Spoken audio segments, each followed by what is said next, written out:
Hello, everyone. Welcome to the Truth Table, episode 65. I have four candidates on the Truth Table tonight for the PPC party.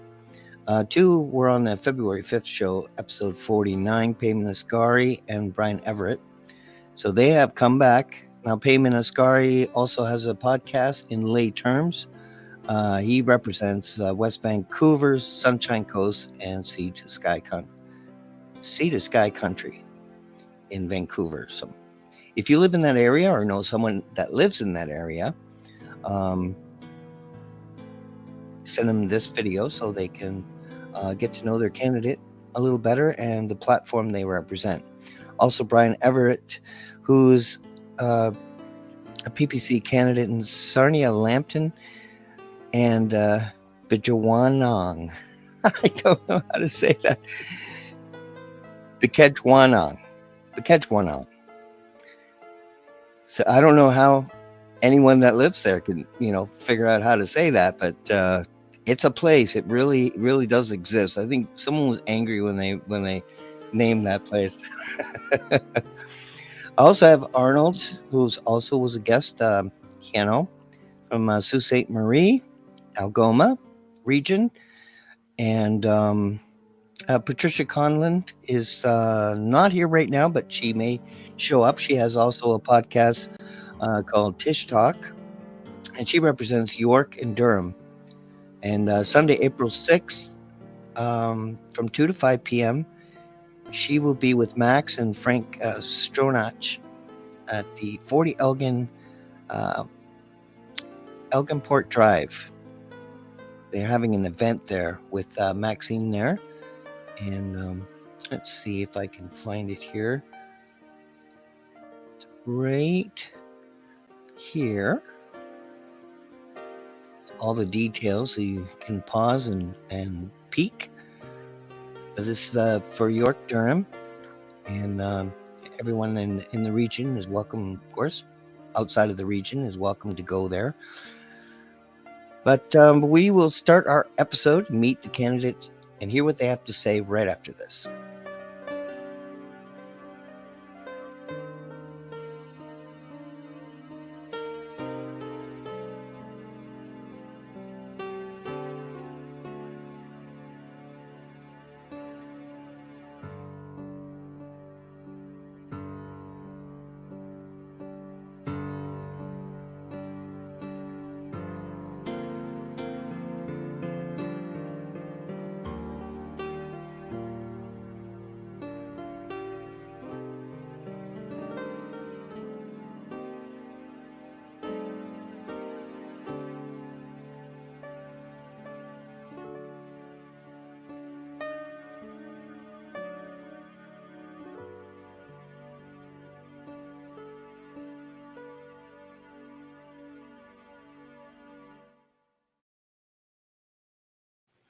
Thank you all for joining us on March 16th, 2025, episode 65 on the Truth Table. I'm going to now bring on the board, the guests, Payman Asghari, Arnold Heino, and Brian Everett. Welcome, gentlemen. I'm going to ask a question. I'm going to give it to you each to answer because I know your writings are different. They have different needs. And I figured this would be the best way for you to speak to your constituents and your voters in your riding. The question: what do the voters in your district need to know about you and the PPC platform? Brian first. All right, right on. Thanks, Paul. Thanks for having me on tonight. Hello to the other two candidates. It's awesome that you're doing this stuff. And as you can see, Max has been out doing the same. He's been all over the internet. Mainstream media is not going to help us. We'll help ourselves, I guess. But, what I really feel that my constituents in Sarnia, Lambton, Bikejwanong need to know about me is I do the right thing. And I'm a truth teller. And I am. There's not a lot. If you want truth, you're pretty much isolated to the People's Party right now. I believe in Canadian politics, but that's the main thing for me is, we're on the brink. in Sarnia-Lambton, Bikejwanong, with this trade and tariff war that's going on right now. It's really scary for my constituents and the people of Sarnia-Lambton, Bikejwanong, with the refineries and all of the jobs that are at stake, all the spin-off businesses. And that's what I'm hearing. I was actually out this morning. I went out for breakfast with Shannon, and it was amazing. I had my sheets for signatures with me. I went into a local restaurant, and I got outside, and it was the same thing. I had people stopping me, asking me what the plan is, and what I thought about the situation that we're in. And it was fear. And shame on our politicians in this country that took the votes in the last election and vowed to do what's right for Canadians, and they constantly, uh, consistently make wrong decisions for my riding. Right now, we have a Conservative MP in Sarnia-Lambton that went to attend a environmental rally to lower the carbon footprint. And then you look at the guy who's leading and a new prime minister, he's the same thing, the Paris Accord. He's a big carbon guy. And what do we get from our Conservative members of Parliament? They talk about a carbon tax, but then they don't want to look in the mirror about the Paris Accord. So it's, I want people in my riding to know, Paul, that when push comes to shove, we don't have a voice right now for our riding, and it is a unique riding in the country because of the refineries. Right in Ontario too, it's kind of like an Alberta style type of politicking going on. If you want to protect what's there, we're surrounded by a bunch of people who are into this green agenda, and we're, between the West and us is Toronto and all the big cities in Ontario, and they pushed this green agenda for so long, and the people are scared. And the truth of the matter is a Conservative member of Parliament, Liberal member of Parliament, an NDPer, they're whipped to the silence and they're muzzled, and they constantly talk about, we don't want to split the vote, we don't want to split the vote. You've seen 3 elections where Justin Trudeau defeated the Conservative Party. Everybody they put on the docket got defeated, and then they promised us, geez, just promise us you won't split the vote, give us a chance. And what do the MPs from the CPC do? They sit on their hands, they get muzzled, and they can't talk about the truth. So my message to people in my riding is this: I will stand up for you.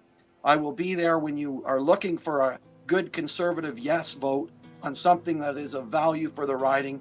But when we get off into the weeds like we are right now, when it comes to fighting with the United States of America, putting Line 5 at risk at the river, I'm going to stand up and be vocal and tell the truth so that we can hear what the truth actually is and not sit down and hide from the truth. And I won't support globalist policies. It's high time that we start taking care of business for Canadians and ourselves. And that doesn't mean isolating ourselves from the states. It means we need to have people who are willing to lead and have forward-looking thinking, and bring that to the riding and stand up for their jobs, stand up for what they need. And it sure as hell isn't the Paris Accord and a globalist agenda. That's it for me, Paul. Thank you, Brian. Thank you, Brian. I was asked is actually a song I wrote. Just so you know, that's what it is. It's me playing the piano. That's what I used to do before I did my life-changing career change with doing a podcast. But thank you for asking. If anyone has any questions, I will relate them to the guest or answer them if I can myself. Now I have the same question to Payman Ascari, who's running in the West Vancouver Sunshine Coast, sea to sky country. What do the voters in your riding need to know about you and the PPC platform? First of all, Paul, thank you very much for having me on. Brian, Arnold, good to see you guys again. I'll start by highlighting what I've seen as the major issues affecting the voters in my riding. The first one being what I'm loosely calling the issues with the economy. Too much taxation, too much regulation, and too much inflation. The second issue is the lack of access to healthcare. And the third issue is the shenanigans going on in schools. issues 2 and 3 principally affect women, whereas issue 1 principally affects men. As to who I am and why I'm running and why for the People's Party, I look at the political landscape in Canada, and it's no longer politics. It is a war zone. If you look at this, what's going on with the tariffs, overnight they've managed to whip up the country into a frenzy, and it's not even patriotism at this point. It's jingoism. 2.5 years ago, when the truckers went to Ottawa, that flag was a symbol of insurrection. A year before that, that flag with the Kamloops residential school incident, that flag was a symbol of attempted genocide. And then all of a sudden, overnight, the flag is the symbol of everything pure in this world. So, why am I running for the People's Party? Because the People's Party is embracing a form of authenticity that I think most Canadians are looking for now in their politicians. It's not just about pandering, and it's not even just about winning elections. It's about getting adults in the room to do the right thing. We can't keep printing money and paying people to stay home. Like, you can't pay people $1,200 to outbid small businesses to encourage people to be unproductive. So, I encourage people in my riding to give me a chance to go to Ottawa and to do what's in the best interest of, not even Canada, but Canadians. We can't keep harming the economy. We can't keep stifling industry just to pursue some pie in the sky idea that carbon is somehow going to lead to all of our demise. So that's me in a nutshell, Paul. Thank you, Payman. Same question for Arnold Heino is representing the PPC party in Sault Ste. Marie and Algoma. What do the voters in your riding need to know about you and the PPC platform? Well, first off, I want to thank Paul for having all three of us on here. Hopefully just shows up, but it's funny when I first got into it, there was a lot of people asking me about the first sentence in our Charter of Rights, the supremacy of God and the rule of law, and they asked, "Are you going to fight for that? We don't want that to go." So, and I said, I was surprised how many people did. So that's one of the biggest things. But the crime rate in Sault Ste. Marie is horrendous.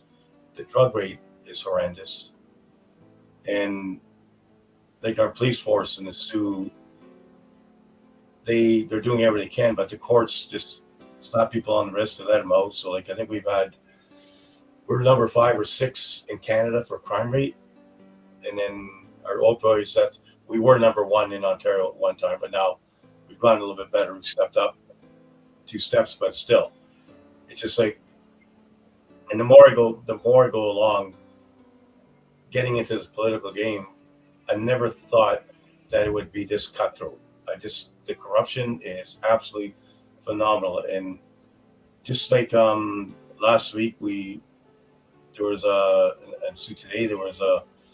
little kid that died of fentanyl overdose.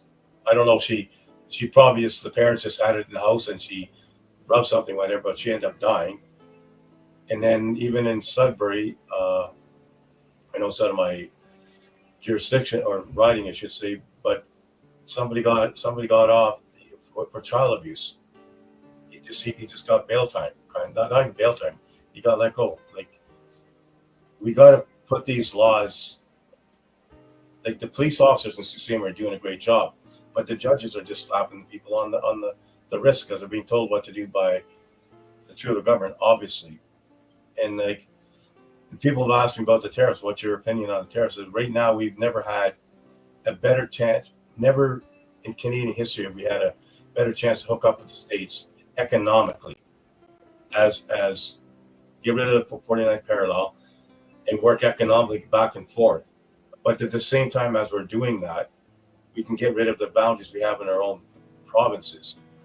And so that way the Chinese government or the Russian government or Iran or whoever, India, whatever, they could be begging us for our resources.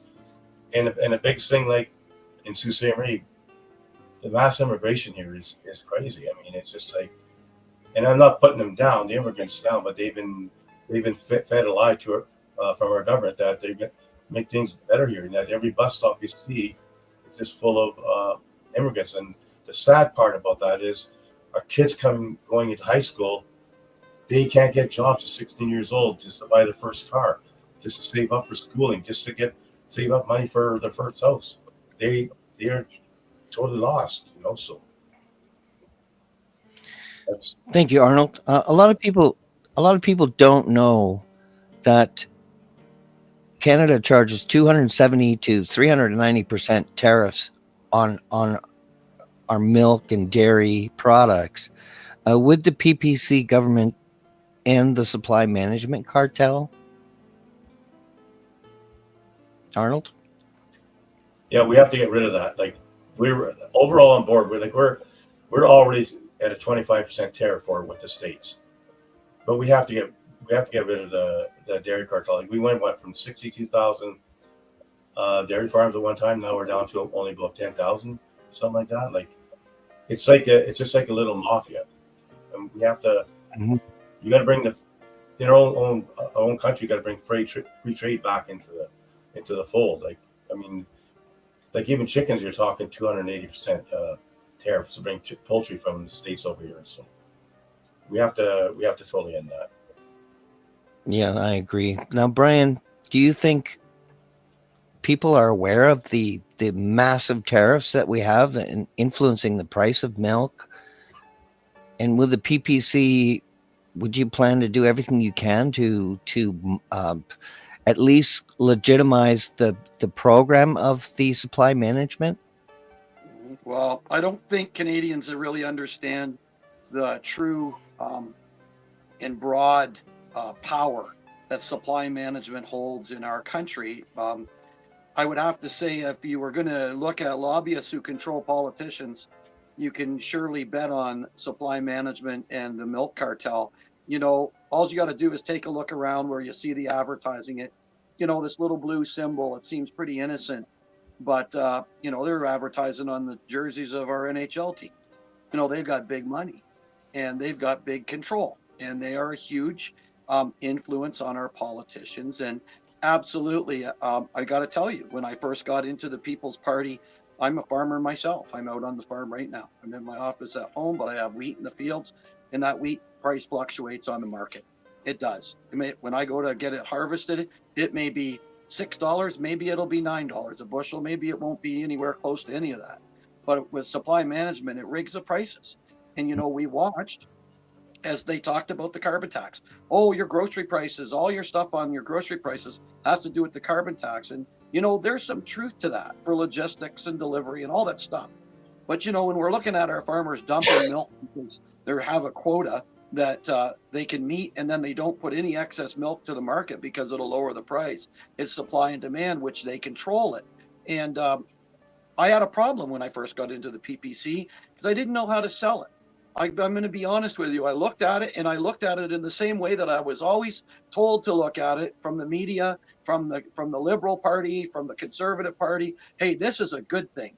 This is helping our farmers. And as I got to learn what's really going on, I've been around since the inception of the party as a founding member, and I've been involved, and I watch it, and I watch the control that they have, and it's not fair.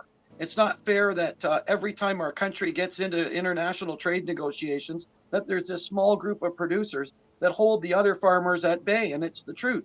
Beef farmers, all of them, they get held because there's trade trying to happen with our agricultural people in our different sections of the industry and sectors, and they can't get it done because there's a small group of people that want to have as little production as they have to do for the maximum amount of money they can charge the Canadian citizen for these products. And no pun intended, but the chickens are coming home to roost. People need to understand that Donald Trump's focus with his tariff stuff, if you listen to what he says, he always says dairy, cars. But his dairy stuff's in there because Trump knows. Trump knows who controls our politicians. I'll tell you what, when we watched Polyev, he went and joined himself at the hip with Trudeau to say Orange Man bad over in the States. He didn't do it. And I don't think he did it because it would be his choice to do it. I think he did it because he's a puppet on a string, just like Trudeau is. He's told what he's going to do, and the supply management cartel does not want their 270% milk tariffs and 300% cheese on the trading block. And even I think it was 5 or 6 months ago, they tried to put a bill through that took them out of international trade negotiations. It didn't get anywhere, but they were trying to hold the politicians hostage back then to take them out, make it illegal that they don't ever have to be on the trading block. And I don't know where it went. And I think because the prorogation of government happened, these people yield massive power right to where they're picking leaders of parties, right to where they're trying to manipulate who's there so that the prime minister that gets elected is one that supports supply management. And no, I don't, Paul. I don't think the people of the country truly understand how deep those roots are in that lobbyist group. We're trying to bring it to the forefront, but they're about to see. If they want to ask themselves the questions, why would Donald Trump be wanting to come out and do this to Canada? Donald Trump's tired of watching the Canadian government bring in 270% tariffs on dairy, and then you watch Canadians, he's so terrible. Why would he do it? Well, if the Canadians knew the list of tariffs that are out there that we've had on the states for years, I think they might understand where the guy's coming from. The style of Donald Trump, not really up my alley. I don't think I don't appreciate the 51st state comments, and I don't think anybody did in this country. But the fact of the matter is you don't run over and say, okay, now we're going to fight with you. You have to find solutions. We can't have politicians that want to shut down our negotiations with our best neighbor we could possibly have, a superpower of the world. And these, I call them clowns now. They join at the hip. The leaders of the parties, they hide together. None of them want to do what's right. And Canadians are about to find out. And I think they're starting to, but it all comes down to a lot to do with supply management. So we'll see where it goes. I know Maxime Bernier is the only one who has the courage, in the conviction, in the forethought, in the knowledge, in the professionality, like about what he does as a politician, to bring it up. He had it out there 6 years ago, just like mass immigration. He knew it. He knew it was going to be a problem, that we can't continue. It's like printing money. And I was glad to hear it brought up here. You can't continue to do things that are detrimental to your country and expect consequences to never come. Well, they're here now, and we'll see what happens. Yeah, imagine what the price of 4 liters of milk would be without the cartel controlling it. I mean, it could be $1 or something, something, and incredible savings. The thing is the way I see it, it's like this. There's something to say about having volume in international trade with any product. So you hear all these left-leaning parties about this green this and green that, and we've got for our producers dumping product down the drain. And we're trying to lower our carbon footprint according to them, yet they're dumping product down the drain. Do you know how much energy, how much goes into creating milk and all this food that we should be supplying to people? And instead of putting it on the market, it's a waste. And it's despicable to watch it go on. And I'm hoping that it's about volume for me. We get cheap prices, and they can create more product to sell on the open market. And here's the difference. You don't shut down the product. You put regulations on the quality. So if the state's producers can't meet the quality we need in Canada, then so be it. You can't bring your stuff in here. But for God's sakes, we need to come up with a plan that isn't letting this group of people control our politicians. We're paying right now because of it. I would agree 100%. Freedom Conversation, let me know if the music's too loud. It's in 432 hertz, which is supposed to be aligned with Mother Nature and a healing frequency, which is why I use it. And I only record in 432 because of it. The supply management, Payman Ascari, I'm going to ask the same question on how would you deal with the supply management if you could be the one person to make the decision in the party to create a a platform statement about the supply management. Sorry, my question is so long. How would you deal with the supply management? Well, let's take it from the top. This whole dairy cartel supply management, it's got two sides to it. One is internally with the licensing, and then one is externally with the tariffs. So when you have a country like China, for example, that's not playing fair, it's free trade, but it's not fair trade. Tariffs kind of make sense because China goes to the companies, like Canadian companies that go to China, and they make a profit over there. China kind of holds their profits hostage, says you have to reinvest in our country. And it seems like it doesn't matter from the company's perspective because they're making a profit. It doesn't matter if it stays there or not. They're just assuming at some point they could take it out. But they're siphoning wealth away from Canada in the form of losses to labor. Like we're not employing Canadian labor. We're employing Chinese labor. In that case, you could make an argument for tariffs. With America, it's a little bit different because from their perspective, and I'm not a trade expert, but from their perspective, we're the ones that are not playing fair. So they look at it and it's not 50-50. It's like 80-20. So we're gouging when it comes to tariffs. I suspect that they put up with this when our economy was smaller, but now that our economy is a little bit bigger and their share of the global economy has gone down and they've lost so much to offshoring, I think this falls in line with Trump's sort of vision for Manifest Destiny 2.0, where he's trying to consolidate everything in North America. Paul leaving made me lose my train of thought. So that's externally. Internally, though, they have a licensing system for dairy, which to me is completely unfair. Why is it that if I have a cow, why do I have to go get a license to milk the cow? Like, that cow is my property, it's my farm, and it's a very, very expensive license. And I brought this up before. When it's a driver's license, you pay whatever, $20, $30, $50, $100 a year for the license. You're paying for the individual behind the counter to process that. But with the dairy license, it's almost extortion. Like, I can't remember, is it $10,000 per whatever 1,000 liters of milk? Like, it's a lot of money, and I want to know where this is going. There's no way that somebody's sitting there like filing this jug of milk. We're not actually paying for the labor. So that's another issue I have with the dairy cartel. With both tariffs and that licensing system, it's almost a tax. Like, we call it a tariff, but it's a tax because it's passed on to the end user, the consumer. So now you're increasing the cost to the consumer as well. But I have a far bigger problem in that I don't think government has the right to deprive us of our ability to live, to thrive. And that's what they're doing with this dairy cartel. I'm sure there's a wheat cartel, I don't know, poultry cartel, beef cartel. This isn't the purpose. This isn't the vision I have for Canada.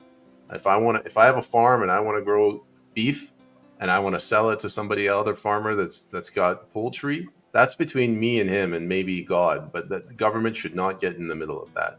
So I am 100% on board with the People's Party view that we need to dismantle this dairy cartel. I would agree with you 100%. Now, everyone has their own methodology of trying to reach their constituents, their voters in the riding.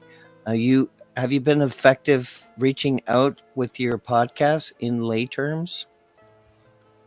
I have been. Here on Rumble.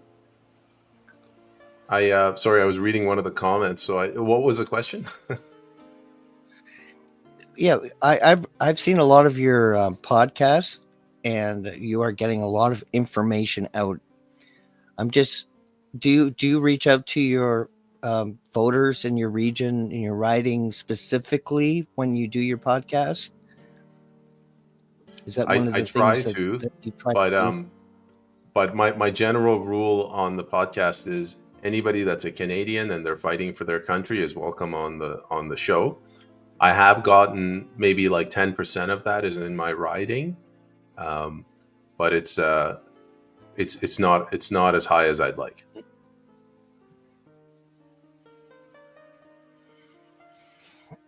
Well, you are giving a lot of information. Your guests, same with the missing link. I find he has a lot of really amazing guests, both of yous, and I think I've had amazing guests like you three, because my guests basically, in general, care about their fellow man, and I think that.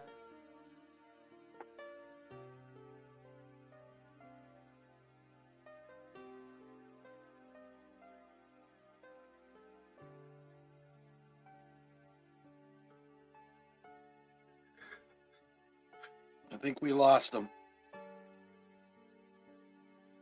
I say that's their fellow man.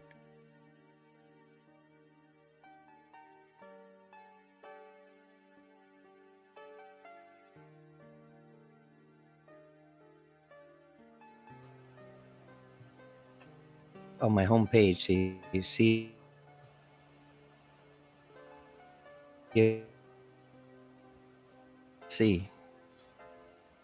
oh,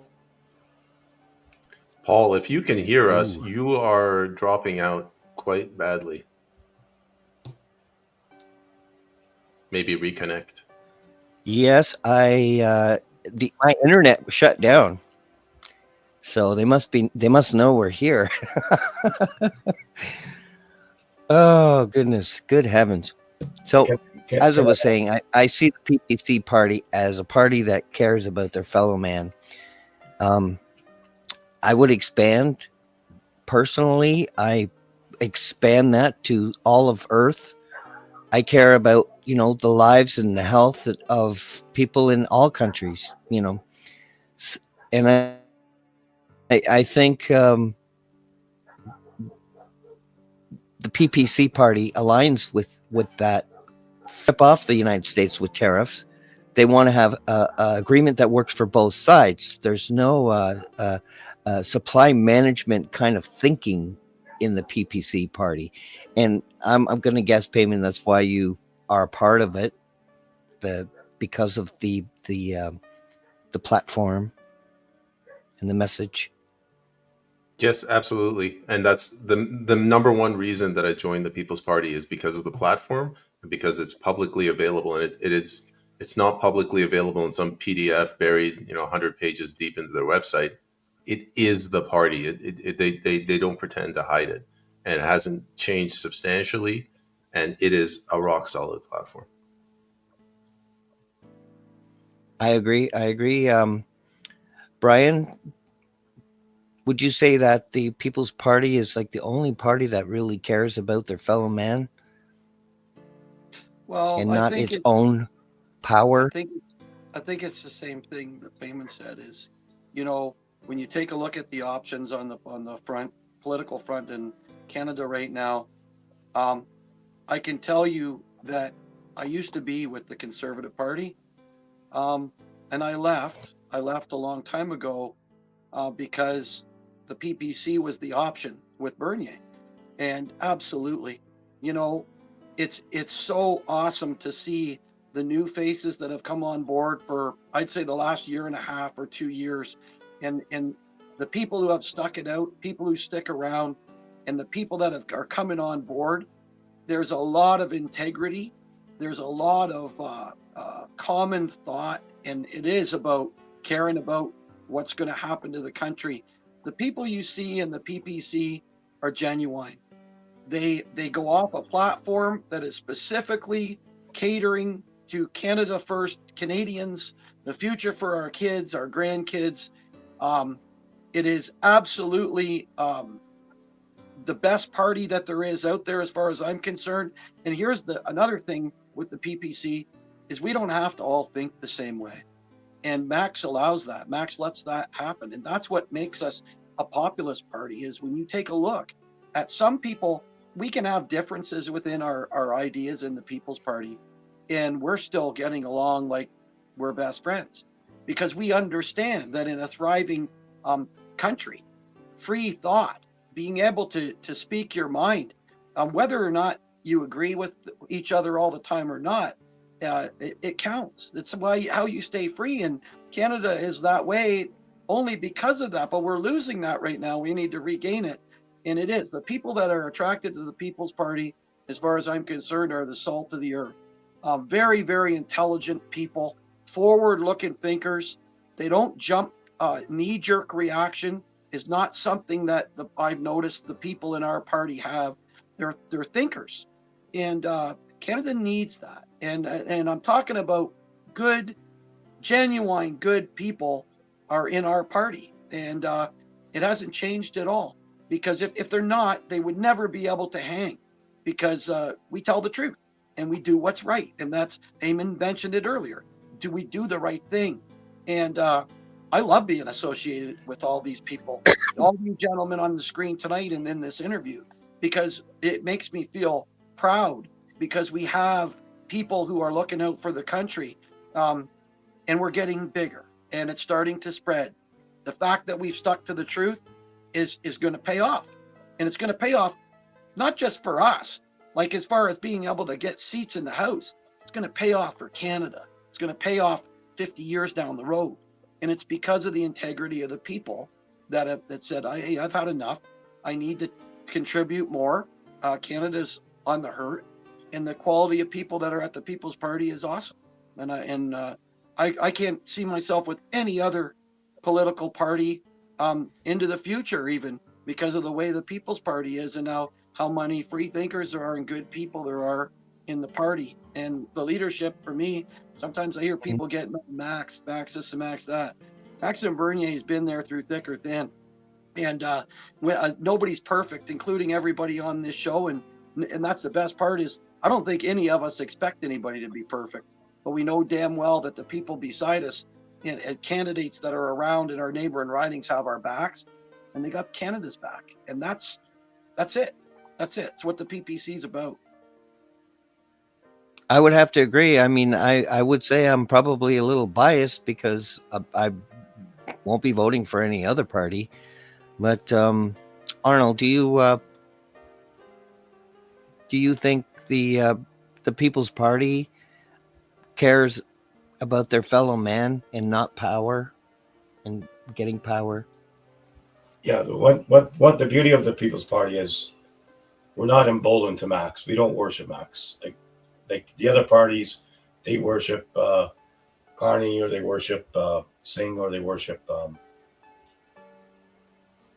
Polyev. Like I joined the party because I love the values of the platform. And like Brian was saying, Max doesn't want us to take a knee to him, and I would never take a knee to another person. And that's not going to happen. But the beauty of our party as a platform is rock solid. You can't beat it.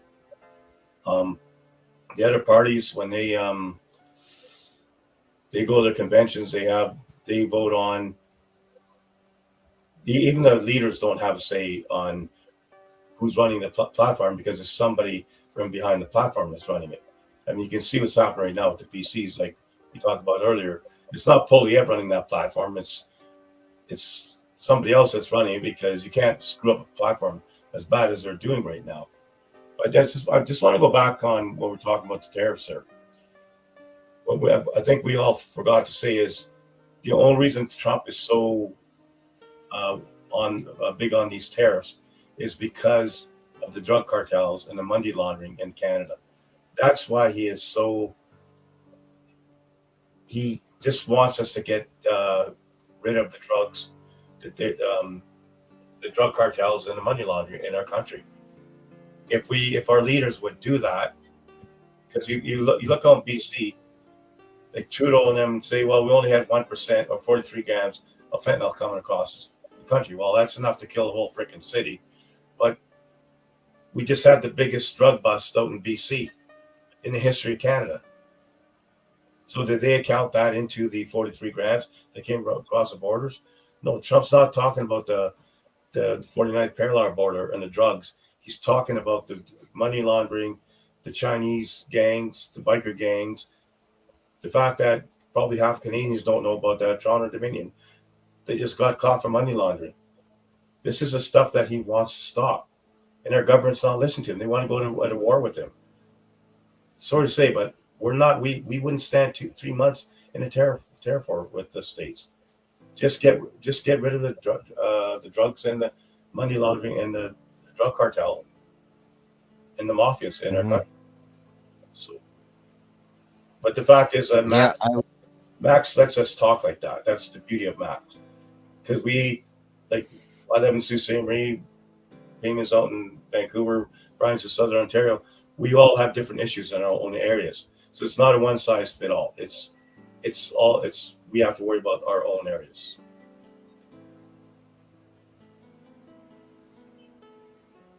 Thank you, Arnold.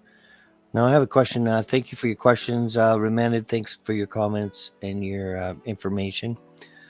Perry wants to know, what would be your solution to what's happening with our parliament?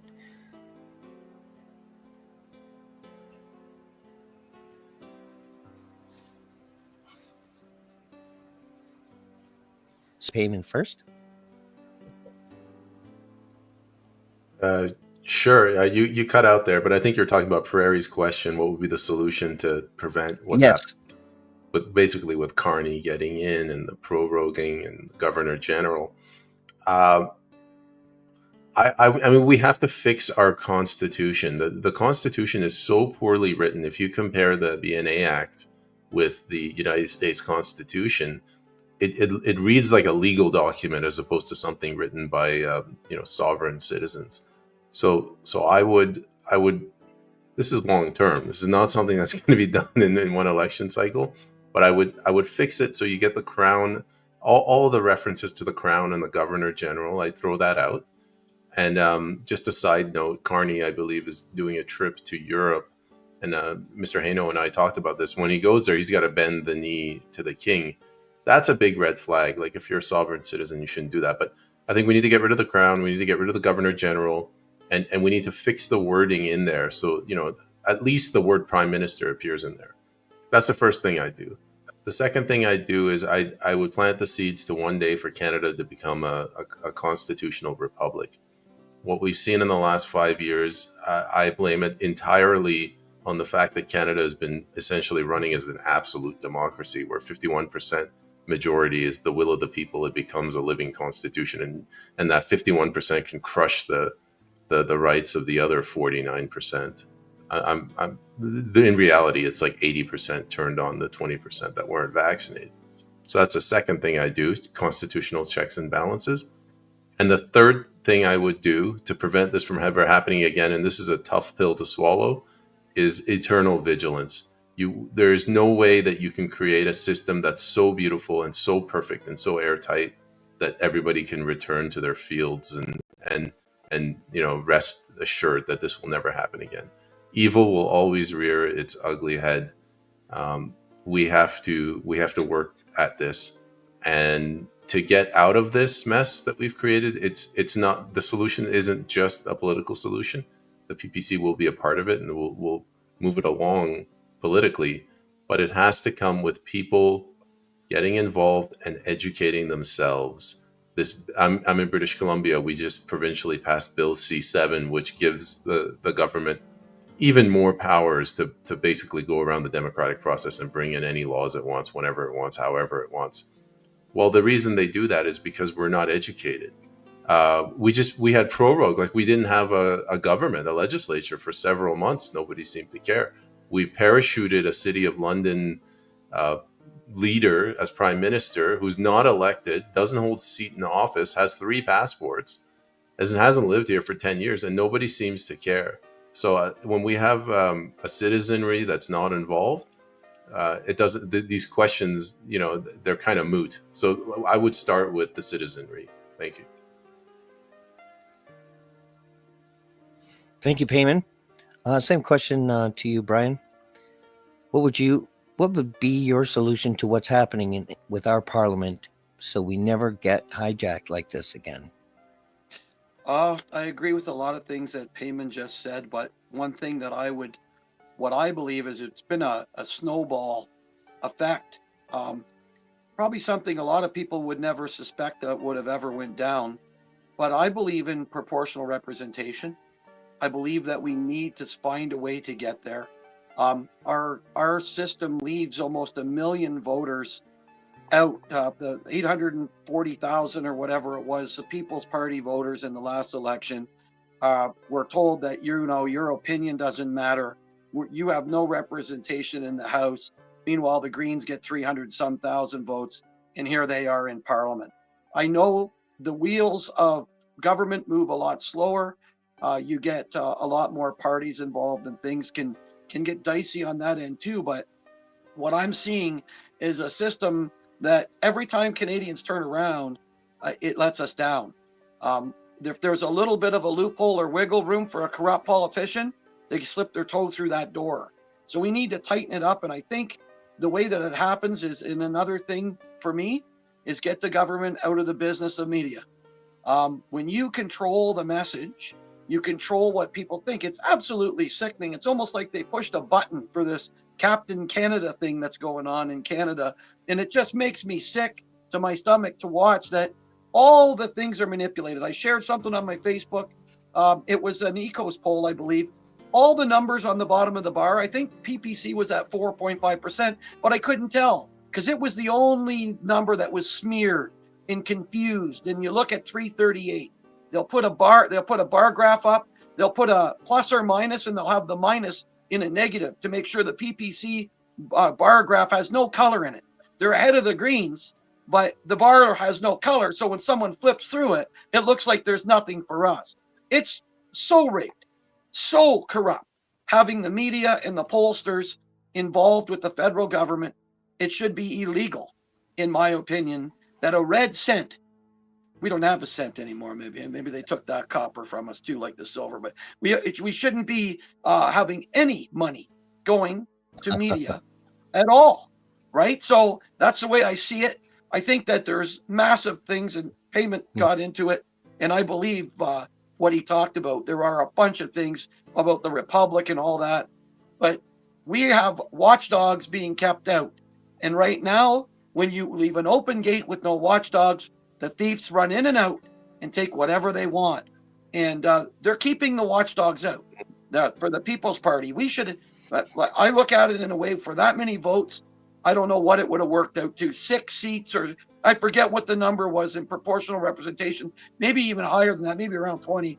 I can't say the number, but if you're in the House and you have parliamentary privilege, right, and you can stand up and speak the truth, that's what they're fighting us. That's what they don't want us in the House for. They know that the people who are involved in the People's Party, like myself and the gentleman here, will not be having a leash and muzzle on them.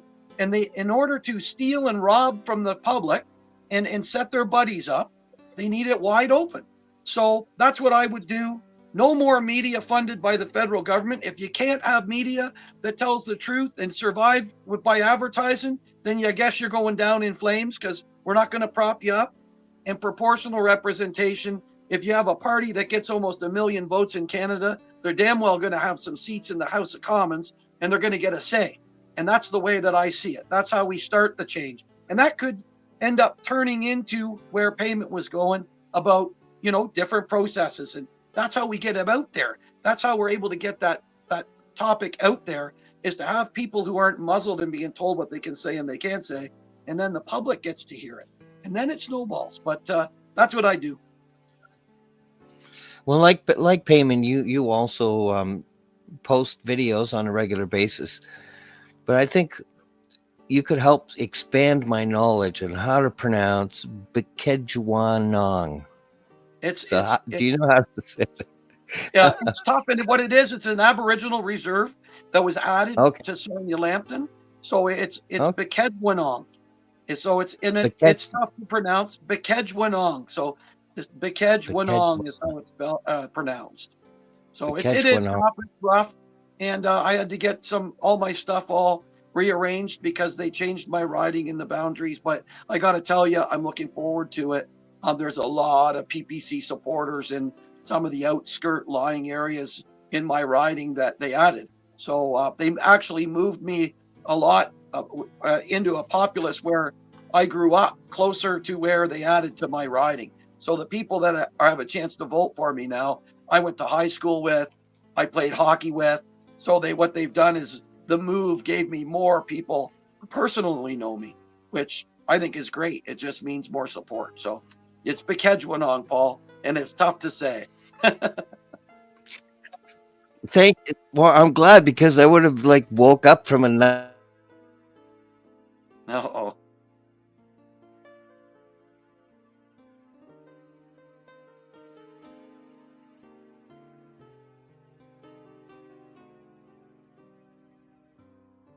Storming. There you go, Paul. Are you It there? always now? does this. We lost you for a bit. Yeah, yeah. I think the powers that be do not like me here right now, but I'm not going to quit. It's my internet. It keeps going in, out, in, out. All right, Arnold. Same question to you about the government. I think Not being able to, yes. What would be your solution to what's happening with our parliament, so we never get hijacked like this again? well, I Thank you, think Prairie, the for the first comment, problem. the question. I think the first problem is we vote for a party, we don't vote for a leader. So the one thing about the states, and I'm not saying one is better than the other, but they vote for the presidents separately than the parties, and then plus their government has checks and balances, so that like so one has to go through 3 different levels to make sure that they're not being idiots like our and I hate to use the word idiots, but being dishonest like our liberal government and the NDP government was. Like, I mean, you can tell that. Like, and I agree with everything that Brian and Payman were saying too. But we have to. How do I want to say it? There's actually no accountability in the government. That's another thing that has to be brought up. Like, I mean, it's like you have a system where Trudeau goes to the government or governor general there and says, I want to prorogue government. Okay, because she's bought off by or selected by the government. We have to have a system where people in high authorities like that are voted by the people, like, for example, the governor general. I know it's a Westminster system, but just ideas that people not high of a profile, they have to be voted by the people, not by the government that's running in power at the time. So I think what's the biggest thing, in my opinion, is the government power has too much power to select whoever they want. That tells you that will go to the will of what that government what that government wants. So we have to get more. What's the word I want to use? Unbiased people in the higher authorities in the government, where Canadians can actually vote on them, not the government general. Yeah, I think the problem is good people generally don't have any interest in politics. I think we've lost so much. I mean, there's such a huge list of what they've done. The Bill C-18, more censorship. Bill C-21, disarm law-abiding citizens. C-11, censorship. C-223, universal basic income. I mean, it's on and on. The scams, the 258 million in projects to GC Strategies, Winnipeg Labs, SNC scandal, Aga Khan trip. I mean, on and on and on. It's like nobody with a good heart or good intentions have been trying to get into politics. It's like a buddy system they have where, hey, you come in too, you can run in this district, and It's like all the bad boys that were in the principal's office in school went to politics so they could, dictate what they want. All right, let's see if I can get Payman to tell me what he thinks is the future holds for all of us. I want to. That's an open-ended question. I want to go back to that what you just showed in that picture. So I'm going to tie in some things that people said. So Brian said that one of our biggest issues right now is the state media, state control over media, and I can't find any point on which I disagree with that.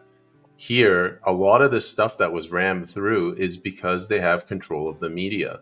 If we had not just independent media, but if we had honest media, they would be hammering Justin Trudeau and he would have been out of office years ago. So that's one issue. Another issue, Mr. Heino, he ran provincially in Ontario for the New Blue Party, and he did a debate, and that debate's online, and you guys can go search for that. Every single other candidate that was on that panel, there was a Liberal, an NDP, and a Progressive Conservative. Every solution that came out of their mouth was some version of another project, a new initiative. So basically throwing more money at the problem.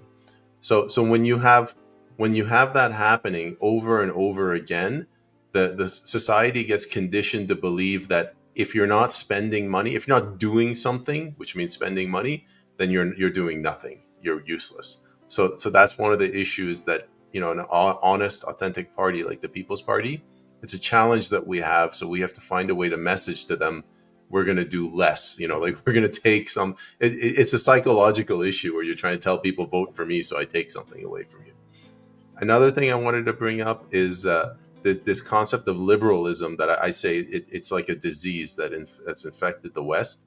And liberals, the reason that I have more contempt for liberals than I would for like conservatives, even though they're sort of similar on opposite sides, liberals believe that their cause is just.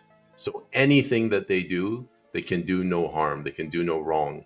And that includes forcing their ideology on people through the government. And the last thing that is sort of causing problems in Canada is what I call progressivism. It comes out of these urban centers where people have this belief that it is the responsibility of government to take care of us from cradle to grave. And it's almost a religion for these people. So that is another big challenge that I see that we have to overcome. And I see the PPC as the tip of the spear of returning responsibility, individual responsibility to the voters. Yeah, and I'm glad all of you got into politics. And it's unfortunately we didn't see this coming ahead of time, because I think we came as could see the cliff that Thelma and Louise were driving us over. But do you have hope in the future for Canada, Brian? Oh yeah, I have hope in the future. It's been a tiring situation over the last little while, with all the hype and all the and back again to the media garbage. I do have hope for Canada because I still believe that that we are the best country and greatest country in the world. I think that we have some work to do. I think that we're like an old vehicle. I think that there's been a lot of people riding around and here's some ticket, and all they've been doing is turning the stereo up instead of changing the oil and maintaining this great country. And they expect it to go away. Well, it's gotten worse. I can tell you this much. I'm not into the people that discover that maybe what they thought about some of the other parties hasn't been going the right way and they want to take their ball and go home. My advice for the people is Canada is not lost. Canada is here. Well, maybe lost in one way, but the country's not lost. And we need to pull up our boots and socks. Well, we need to understand what we're really about. Get back to basics. Peacekeeping, helping your neighbor, making sure you're not going along with and speaking up. having your voice out there where you don't look at somebody and go, oh geez, I can't say anything because that might affect my son making the hockey team.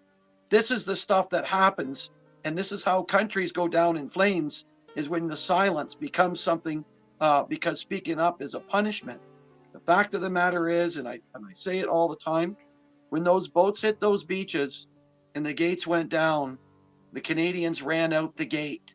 They knew what they were looking at. They knew that some of them weren't going to come back, but they didn't sit in the boat or turn the boat around. They went out the front of the boat and they fought.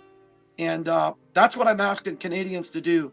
Instead of watching somebody from the People's Party who's out there telling the truth, exposing the person that you thought was doing the right thing, you know damn well they're not now. And it's time to help. Don't just sit there and mock and play armchair quarterback. Get out there and do something for Canada. Stand up, lead by example for our young people. It's not good enough to demonize our neighbor in the States. There's solutions there. Get out there. Stand up for your country and the future of your kids, and get it done.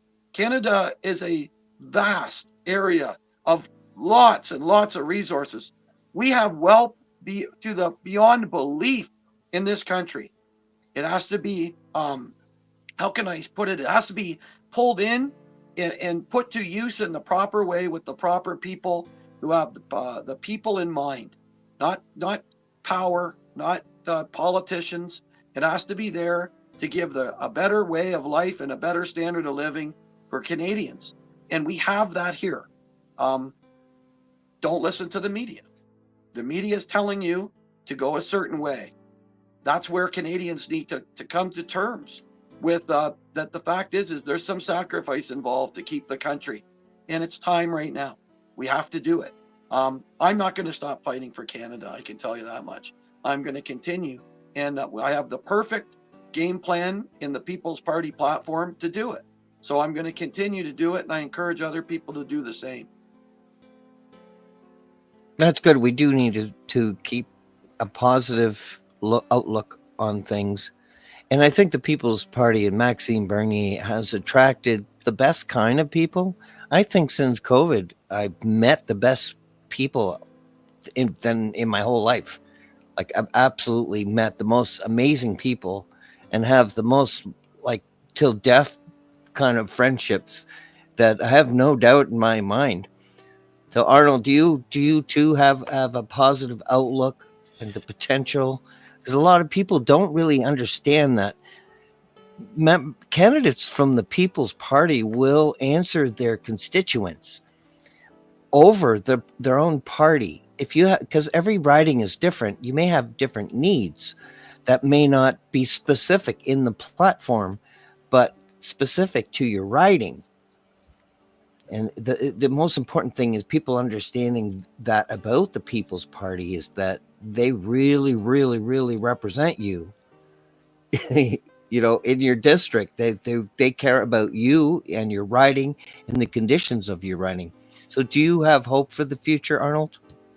Oh, 100%. I mean, how can you not? Like, the beauty about evil or corruption, it always shows itself up.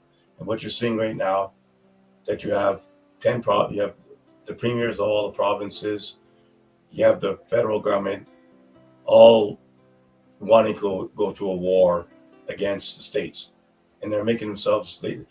They're actually showing how much of a unique party all the provincial parties and the federal parties are together. They put the cards on the table, and the beauty of if you look at the polls from 18-year-olds to 25-year-olds, about 15 to 20, maybe I've even seen as high as 25%.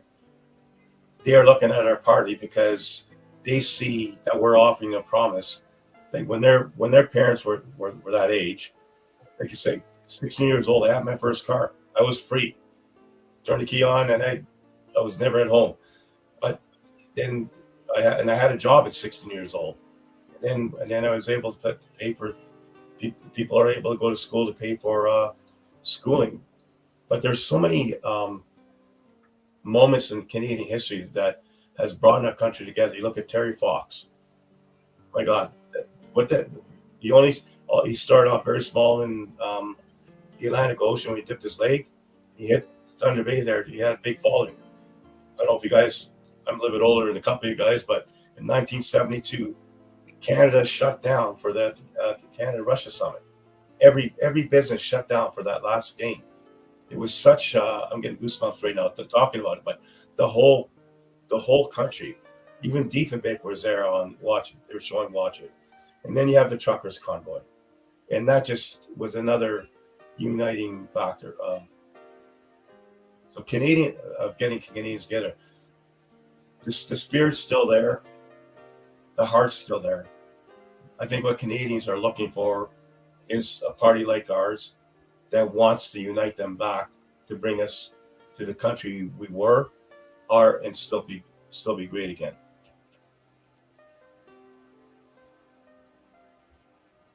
Yeah, I would agree 100%. So that was the roundtable portion of the show. But now I'm just going to open up to everyone. To start just with Payman and what he thinks. What he thinks about. I had a question in my head and I just totally lost it. I just want to open up so you can talk about what you want to talk about, what you think is important. I'm going to start with Payman, go to Brian, and then Arnold, and open up the conversation for anyone that wants to jump in. Okay, open-ended question. I'll keep it short. I think this whole, let's talk about the tariffs with Trump. Yes, it's about the fentanyl because it's just reached such levels that it's wreaking havoc in the U.S. and the level of organized crime in Canada has probably got him worried. But I think it's also because the U.S. he wants to restructure everything. He wants to onshore industry. He wants to devalue his dollar so that his trade exports are competitive. And I think he's realizing that there's no more unipolar world. Like he's already signaled that he wants to get the hell out of NATO, doesn't want to do these endless wars, doesn't care about Ukraine. And he wants to align in Canada. And I'll just wrap it up quickly. We have no sensible leadership in Canada. They are freaking out and they're trying to use patriotism to whip people up into a frenzy. This isn't a long-term solution. We need adults in the room to identify that Canada cannot compete. We just can't compete on any scale with the US.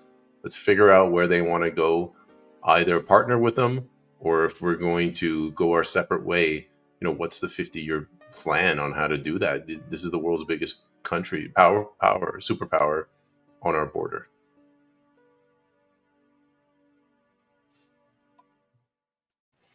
Okay, Brian, anything that comes to mind that you'd like to talk about? Yeah, I agree with what Payman said there, but we got to look at it in that way. It's amazing when you watch it. It's like they threw the baby out with the bathwater. Trump came over and said, we want you to stop the fentanyl and the illegal immigrants crossing our border. And there was never a pause and a discussion.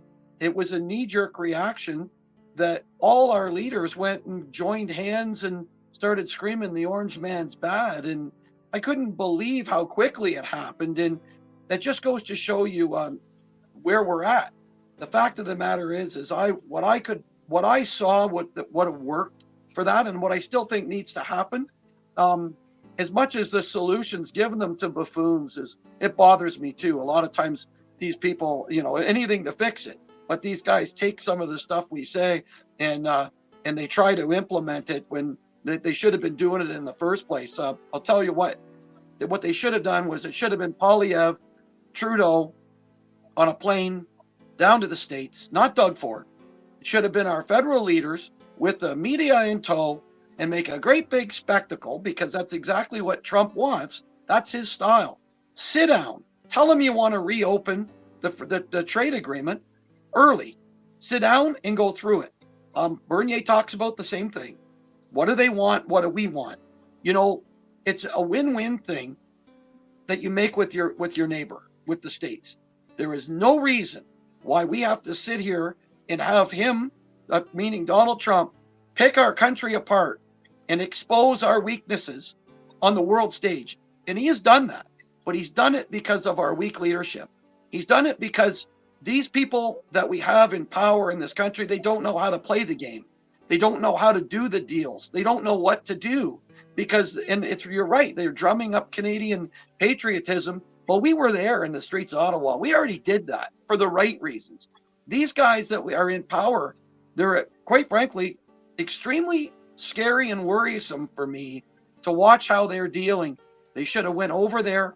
They should have said, okay, shut the door. Now let's talk behind closed doors. But they could have blew it up, created a great big event out of it, and played right into Trump's hand. And by the way, when I hear people talking about, well, we only have 1% of the fentanyl and this and that. Well, it's why they call it smuggling. It's why just because the stats are there for what they see getting caught has no reflection on what's actually going across that border. And when you look at the amount of laundering of money that's going on over in the country, in Vancouver and British Columbia, the real estate people, the amount of drugs and stuff they're finding, it's all over the place. But it comes to mind out there that it seems to be going on out there a lot. We need leadership. We need somebody with guts. Let's put it that way. We need someone who's willing to stand up and take a look around and say, you know what? Corrupt. We need to come in and sweep it clean. And we need to have people who are in control. But again, when you don't have control of media, the public never gets to know what the truth is. And so we go on. But that's what I want to happen. I think that I'm hoping that Canadians see how weak that the leadership is of the CPC and the Liberal Party. They're globalists. They toe the line for globalists. They don't want to work for us. And I think that we can have a win-win with Trump. And I think we can make it happen. But it's got to be the Canadian citizens that come to the table with us to be able to get the solution. And that's with their votes. That's with supporting us and getting out of this with these other globalist parties who lobbyists control. It's time for Canadians to take back their country. I want nothing more than good relations with Trump. I want our auto industry. I want all of our farmers, everybody to be prosperous. I want to get into our resource sector and make the people in Canada wealthy. He's talking about no income tax over there for people under 150 grand a year. Look at our resources. We've got 40 million in this country. We have potential for things exactly like that. But when we allow globalists and weak leaders to control us and we give them our vote, we punish ourselves when we reward corruption. Take a look at the foreign interference really quick here. We were told there's names.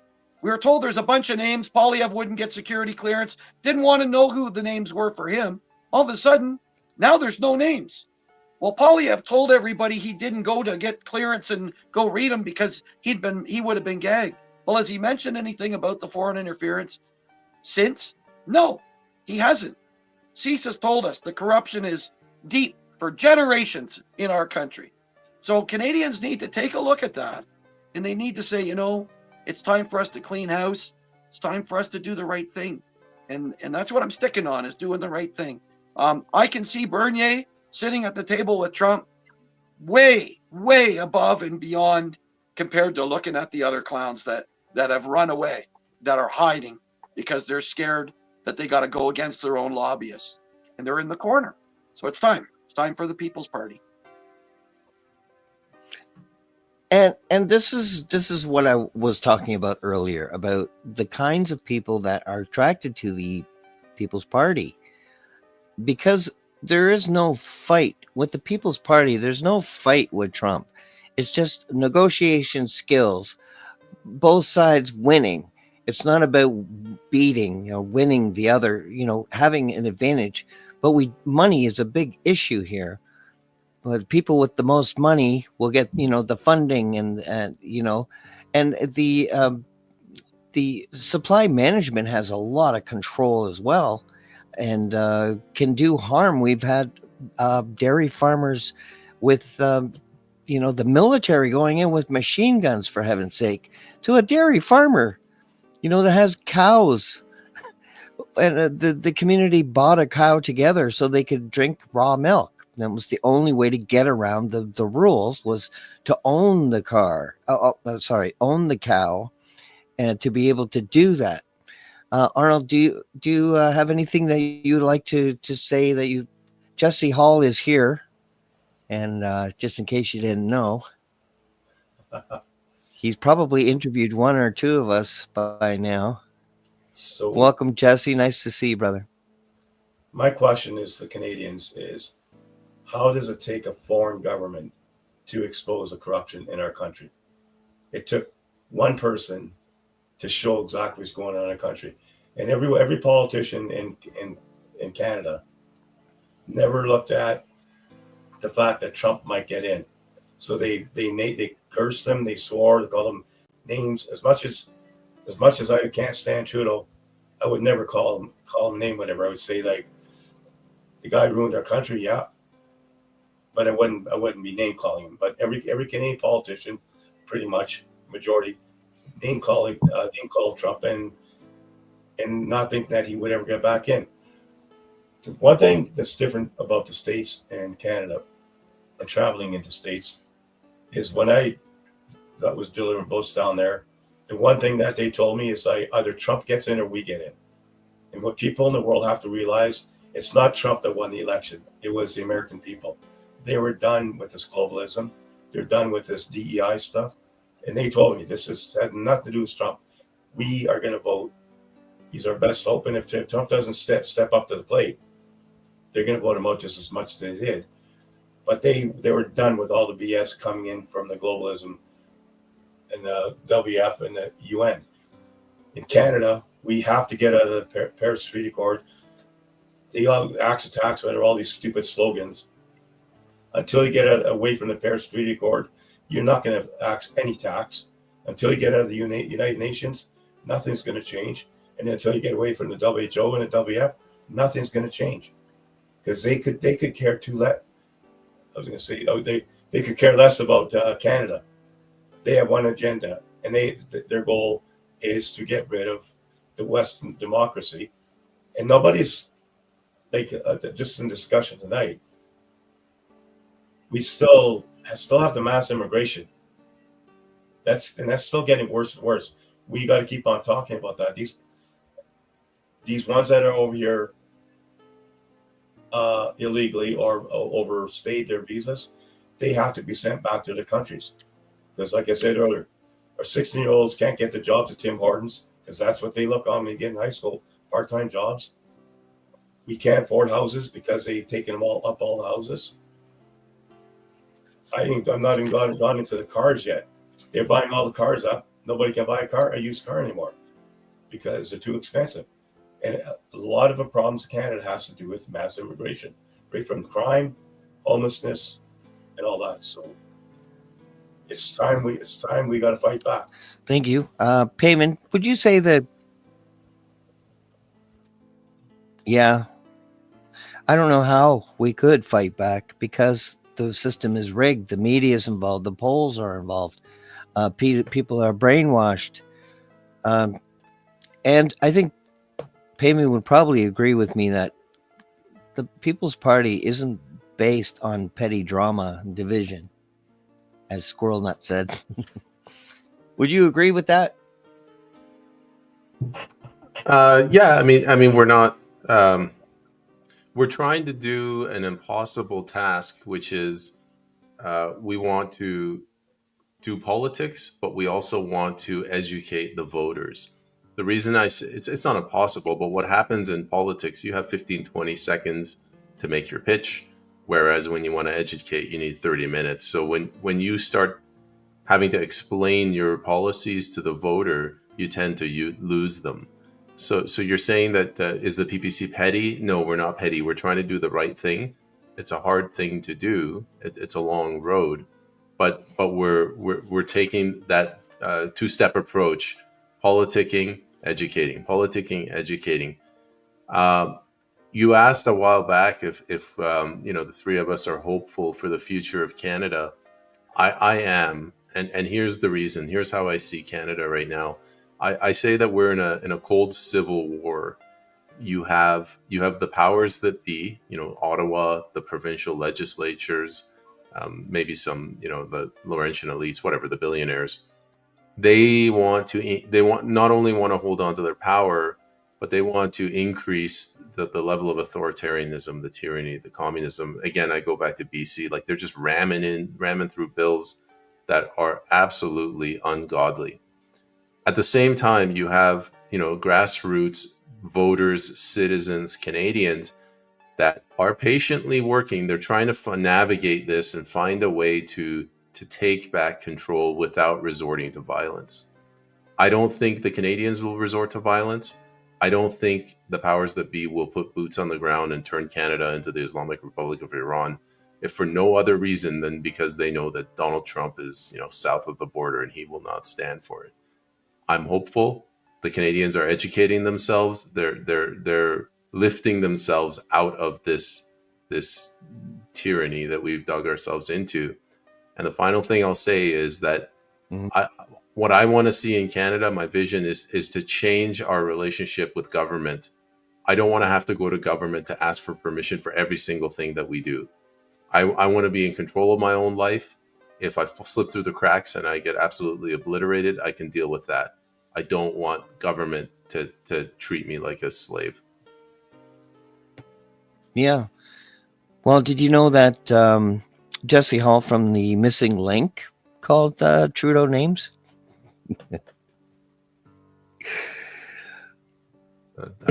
I second that motion. Good for you, Jesse. He's very bold. He could probably be a candidate for the PPC if he wasn't so busy saving the world on the Missing Link. And he will be my guest on the 20th, which I look forward to, the day before the golden age begins. Let's go to Brian. And I've watched a lot of Parliament, and it's very hard to watch. They're very childish. They're like, the progressives will, show the sins of the liberals openly, so everyone can hear it. Why not to vote for them? And the liberals will do the same thing to conservatives. They will say, you did this, you did that. And, everyone should say in the end that none of these people are electable, because they're really, while they're fighting with each other, they're actually revealing what they've done in the past. And it's this game where they just think we're idiots. Like, they look down on Canadians, like we're dumb, like they can behave like, kindergarten. They really do. Banging, yelling, heckling. These are not adults in a room here. And, I hope they all lose their seats, because none of them are mature enough to hold this kind of, conversation about the future of the country. Would the PPCs get rid of all these bills that have just, like I showed earlier? There's a big long list of, basically crimes, getting rid of our guns and getting rid of this and that. Are you hopeful for the future, Brian? Well, I think I already asked you that, but I guess my question is, I can go back on the guns and the behavior in Parliament, and what I think our government's being run right now. Is it scripted? It is scripted. It's just like Payman just said, asking permission for what they can say. Everything in Parliament is sheets and paper passed across, using pages to go across and tell your person on the other side what you're going to ask. Maybe having the House leaders meet the day before to make sure they don't embarrass each other on the public stage. They're in on it. We saw that even when they stood up and they gave a standing ovation to a Nazi. Well, I'll tell you what, if a PPCer ever stood up or was associated with giving a standing ovation for a Nazi, what do you think they would do to us? And then it's just all of a sudden the speaker comes out, oh, I'm the one who brought him in. Well, that's bull. He fell on his sword because the whole Parliament was guilty. And some people say, well, the Liberals brought him in there. Well, they said who that guy backed up. So it tells you that they don't know their history, number one. And the other thing is they thought we would never know. A foreign media broadcaster broke that story. So I think everything is scripted. Right now in Canada, nothing is by chance in politics. There are no coincidences. Everything is strictly guided, planned. Unless someone goes rogue, there's a script there, and Canadians have to understand that. What goes on in front of you on your TV is like a bunch of actors in Hollywood. It's 100%. It's as far as I'm concerned, that's what we're watching. They tip each other off. They know who's going where and what's going to happen. They manipulate the outcomes by getting on each other's teams, and they're on the same team. They're a uni party. They're controlled. I believe it. We're watching actors in motion. We see backbenchers, I think, that are left alone because they don't get to speak. If you notice how our parties pick and choose 2 or 3 members of parliament who get to be out in the limelight all the time, but all the backbenchers, they're told, you're not speaking publicly. By the way, when you get home, don't talk about any issues. Here's your generic emails for your office for anything that comes through. Don't have any opinion. If you want to ask or say something about what you believe in, you better clear it through headquarters first. It's all about that. And Canadians understand that. Please figure it out. You're watching what they do. How can it be that we have a non-elected World Economic Forum 3-country resident as our prime minister right now, when 3 months ago we had the guy on the ropes and the opposition was at 60 or 70% guaranteed of a majority government, and all of a sudden, look where we're at. Carney's on the plane headed for France. How does that happen in 90 days? You should be asking yourself that question. How does it happen that the media attacks the PPC all the time? Other than that, there's no other press coverage. Because it's corrupt, folks. They're bought and paid for. From the pollsters to the media. That's what they are in this country. And we got to come to terms with it. Your neighbor is thinking about voting purple. They are. The media will tell you they're not. But I'm going to tell you they are. And I worked my way on 2.8% 2019, 11.2 in the election in Sarnia-Lambton in the last one. And I plan on getting more. I put a call out to do sign reservations already. And my list is growing big time of people that weren't on my old list. So I'm telling you right now, your neighbor's thinking about voting purple. Don't let these controlled politicians who are against the public tell you who to vote for through polls, because that's what they do. The polls come out, oh, look, and I predicted it. I said when I predicted Mark Carney's going to be the next prime minister or leader of the Liberal Party, and then I said, and everybody's like, well, no way, Trudeau's done. They're done. I said, no, they're not. They're going to even the polls up. They're going to even the polls up to take the PPC option away. And they've done it. They've done it in the last 3 weeks. And Canadians, you better open your eyes. You better understand you're listening to a script. And that is what's going on in our country right now. And we are in big trouble. But the only way out of it is to recognize it and take the power back. And that's by supporting the People's Party. We're the ones who are going to stand up and do what's right. Other than that, I think Canada's in great shape, Paul. Yeah, we have a beautiful country. I mean, Vancouver is probably the most beautiful. You got the mountains and the ocean. Oh my God. I'm from the East Coast, so Payman has a whole different opposite view, except we both had salt water. That smell of salt water. I do miss it. But I've never been in the West Coast. Have you always lived there your whole life, Payman? In Vancouver? Good question. We landed in Montreal and then Ottawa. We were in Ottawa for a year. I was in Vancouver for 10 years. I was in Toronto for 4 years. So about 75% of my time has been on the West Coast. Dan, one thing folks at home need to know is that if these guys all get seats, they're not going to change. They're actually going to answer questions if they're asked, like in Parliament. They don't even answer a question. They can be asked a direct question 10 times, And I've seen it. I can't even watch Parliament anymore. It just drives me. It makes me want to break my television like Elvis. But at least I know there's somebody that will not change if they have a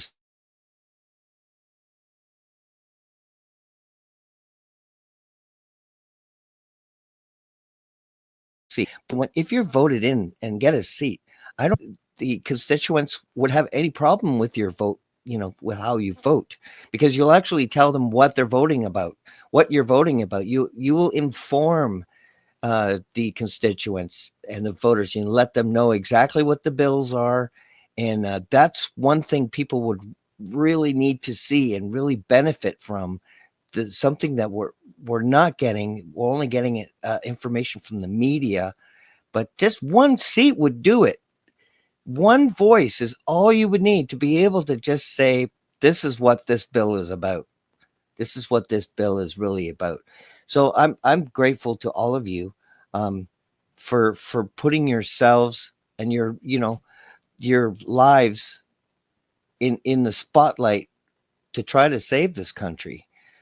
Any final words you'd like to give us, Arnold, before we finish off our broadcast?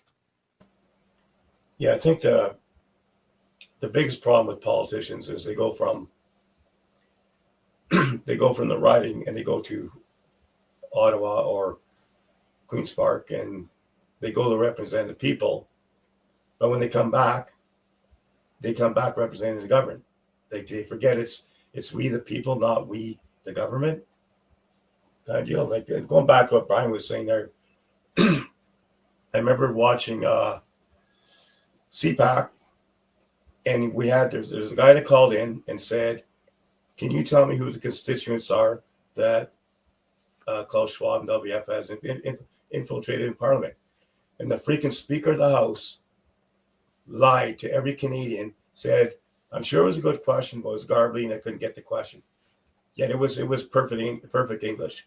Yet he lied. And I remember when Andrew Scheer was in Sault Ste. Marie, I asked him about that. I said, "What's going on here?" So I think it was one of your constituents that answered that, Andrew. He goes, "I'm not sure if I knew about this." I said, "You lied." Said, "You lied just like he lied. You knew about it because you get all the transcripts." And that's how dishonest our government is. And just one more point. People ask me, why is Canada not like the States? And the way I said, well, I think the difference between the States and the States are more patriotic. And I'm not putting Canada down when I say this, but the Canadians had the bomb effect. They had Pearl Harbor. They had a bomb actually drop on their country at a time when they thought they're in war in Europe, in World War II, whatever. They'll never come over here, and it happened. But in Canada, we haven't had that actual physical bomb. So we don't know what it's like to actually get bombed by a foreign entity. And I think it's almost like that's what we need for Canadians, is to have something like that. Land in the backyard. See what all four of us are talking about. This is what we've been telling you. Now you've actually seen it with your own eyes. So I think that's but like I say, it was just three strong. Well, Eamon, Brian, and I, and Paul, thank you for putting this event on. But it shows Canadians that we will fight to the death for them, to do whatever we can. So, well, again, I would like to thank you for running. Anybody that knows or has friends in Sault Ste. Marie, Arnold is the candidate there. And you can find him on Facebook as well. And up next, we have Payman, who you can find on Rumble and X and YouTube, and also on Facebook.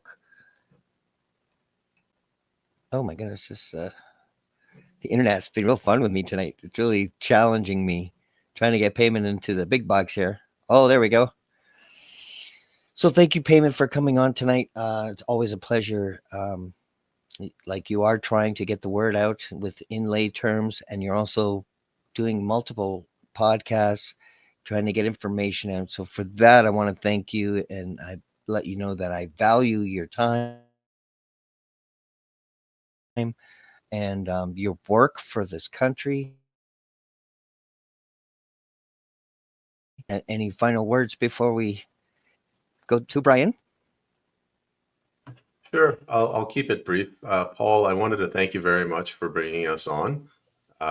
You're giving us the opportunity to spread our message to everybody listening. If you have this perception that you are a small individual and you can't really do anything, you're powerless, look to Mr. Everton. He is one person and he's created a podcast and he's reaching out and spreading a message of truth. Nothing is stopping you from doing the same thing. If you're not technically savvy, if you just don't have the time, you can still get one or two of your friends together, sit down and explain to them what we've said today. That's in my opinion, that's how we get through this. This is how we get around the media, by having a radically decentralized media system. Again, Paul, thank you very much. Thank you, Payman. I would agree 100% with that. It is word of mouth, talking to your friends, let them know. Thank you, Brian, also for coming on tonight. Any final words that you'd like to leave us with? Sure. Thanks, Paul, again, for having us on. I'll echo what Payman said about, the podcast, speaking up, doing what's right for the country. And, we all know what's right. We know what's going on right now with the pulling back, not negotiating. We can tell Canadians know what's right, and they need to do what's right. But at the same time, I think I want to take the time to thank the folks that have actually taken another path. They've chosen and chose to listen to the facts, and now they're ready to leave, or they have left one of the mainstream parties to join the People's Party. I have a lot of them in my riding that have done that. Some of them, I shared this out tonight on a particular site. I'm hoping that those people are watching. I want to thank you for that. And I know what it meant, and I know what it means to have to walk away from an investment when it seems like you've been rooked. So it's not an easy thing to do that. So I want to thank the people out there that are in the trenches, that are seeing through the lies of the uni party, really, of the Liberals, Conservatives, NDP, and Greens right now. It's not all about that. It's about making sure we do what's right and doing the right thing. And I said that that's going to be one of the mottos in my campaigns going forward when the writ drops. And it is, do the right thing. If we do the right thing, we win. And tonight, you listen to the gentleman on here, you look at Paul going out of your way, spending your time to spread that message and get us all together to get it out there and create this content that people can watch for weeks, forever. And you listen to the gentlemen who are running with the People's Party and how genuine they are. And we need your help. We need you to stand up and help us out there. Spread the word. Put a sign in your yard. Talk to your neighbor. That's how we're going to get the snowball effect rolling. And that's it for me, Paul. Thank you so much. And guys, thanks a lot for coming on. I always like being around both of you two. I've been around in that podcast before. I've been on your show, Payman. But thank you guys so much. I couldn't be more proud to stand beside a bunch of patriotic Canadians like yourselves, and keep on keeping on, because I think we're making headway, and I think we're making big time headway. So that's it from me, Paul. Thank you, Brian. Thank you, gentlemen. Thank you, everyone at home, for watching. Please share writings, because that's where it really counts. Because we want to let people know that they do have a choice, and the media is not going to tell you about it. But thank you all. Have a great night. I'm going to have another show tomorrow. We'll hope to see you then. And I hope to see you all again on the Truth Table.